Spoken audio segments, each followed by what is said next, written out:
डूबने वाला डूब रहा हो, दरिया में डूबने वाला डूब रहा हो, समंदर में डूबने वाला डूब रहा हो, लोगों को पुकारे आओ मुझे बचाने के लिए आओ, आओ मेरी मदद फरमाओ। मेरे आका ने फरमाया मुंतज़िर होता है, मुंतज़िर होता है। किस चीज का मुंतजिर होता है? क्या खाने का मुंतजिर होता है, या पीने का मुंतजिर होता है, या जो उसने माल दुनिया में छोड़ा है उसका मुंतजिर होता है?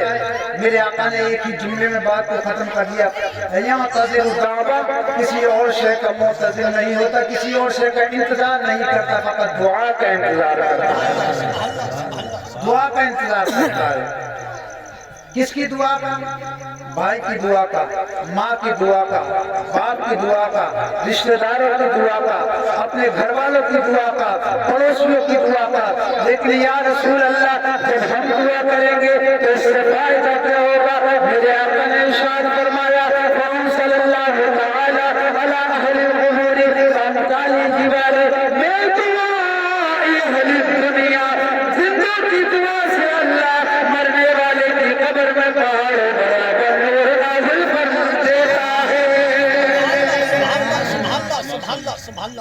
जिंदों की दुआ से अल्लाह मरने वाले की, मुर्दे की कब्र में पहाड़ों बराबर नूर नाजिल फरमा देता है। वो जब देखता है पहाड़ों बराबर नूर, वो कहता है मिन ऐन हाज़ा, ये अल्लाह ये नूर कहाँ से आया? जवाब आता है इस्तिग़फ़ारी वलदिक लका, आज तेरे बेटे ने तेरे लिए मग़फ़िरत की दुआ। तो मरने वाला हो सुन्नी और दुआ करने वाला हो सुन्नी, तो बाबा कब्र में नूर ही नूर है। और मरने वाला हो सुन्नी, दुआ करने वाला हो 2 नंबर। लेकिन बदमज़हब तो न कोई दुआ का कोई फायदा हासिल हो सकता है, न दुआ करने वाले की, न जो कब्र में है उसे कोई फायदा हो। तो क्या रब की शान है, दुआ करते भी वो है जो मोमिन होते हैं, और दुआ होती है मोमिन के लिए। अल्लाह रब्बुल इज्जत ने कुरान मजीद में फरमाया, या अय्युहल्लज़ीना आमनु तक़ुल्लाह हक़्क़ तुक़ातिह, ऐ ईमान वालो अल्लाह से डरो जैसे कि तुम्हें डरने का हक है, जैसे कि तुम्हें डरना चाहिए। वला तमूतुन्ना इल्ला व अंतुम मुस्लिमून, अल्लाह फरमाता है मेरे बंदो तुम हरगिज़ ना मरना मगर इस हाल में कि जब भी तुम दुनिया से जाओ तो तुम्हारी ज़बान पर कलमा शरीफ ला इलाहा इल्लल्लाह मुहम्मदुर रसूलुल्लाह होना चाहिए। इंसान अपनी पूरी जिंदगी गुजार ले, लेकिन मरने से चंद लम्हे पहले उसकी जबान से कलमा कुफ्र सादिर हो गया तो मेरे प्यारों से कोई फायदा नहीं हो सकता।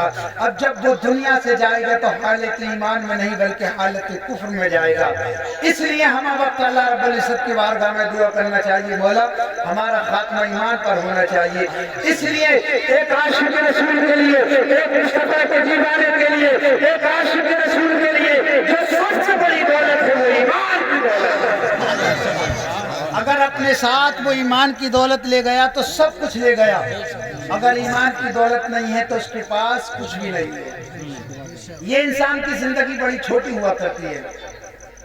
एक इंसान वो होता है जिसने दुनिया में रहने के बाद अपनी जिंदगी को बुराइयों में गुजारा होगा, बुरे अमालों में गुजारा होगा, लेकिन जब मौत का वक्त करीब आता है तो वो रोता है, चिल्लाता है, परेशान हो जाता है। लेकिन एक आशिक रसूल वो होता है जिसने दुनिया में रहने के बाद नमाज़ों को पढ़ा था, कुरान की तिलावत की थी, माँ बाप से मोहब्बत की थी। जब बंदा मोमिन, जब मुस्तफा का दीवाना जब दुनिया से जाता है तो उसकी आंखों में आंसू नहीं होते हैं, तो फिर मुस्कुराहट हुआ करती है। अल्लाह के वली हज़रत आसिफ रज़ियल्लाहु अन्हु, आप बिस्तर मर्ग पर लेटे हुए हैं, बिस्तर लागर पर लेटे हुए हैं, मौत आपके सर पर मंडरा रही है। आपके मुरीदों ने देखा हज़रत आसिफ रज़ियल्लाहु अन्हु मुस्कुरा रही हैं, सुभान अल्लाह, मुस्कुरा रहे हैं। मुरीद आपकी बारगाह में अर्ज करते हैं, ए हमारे पीरो मुर्शिद, आप बीमार हैं, बिस्तर लागर पर लेटे हुए, मौत आपके सर पर मंडरा रही है, आपको तो रोना चाहिए था, आप मुस्कुरा रहे हैं। हज़रत यासीन ने जवाब दिया था, मेरे मुरीदों सुनो, मैं इसलिए मुस्कुरा रहा हूं जब तक मैं दुनिया में रहा था मुस्तफा जाने रहमत के दीदार से महरूम रहा था। मैं आज इसलिए मुस्कुरा रहा हूं जब मैं दुनिया से जाऊंगा लोग मुझको कब्र के अंदर रख देंगे, मुझको मुस्तफा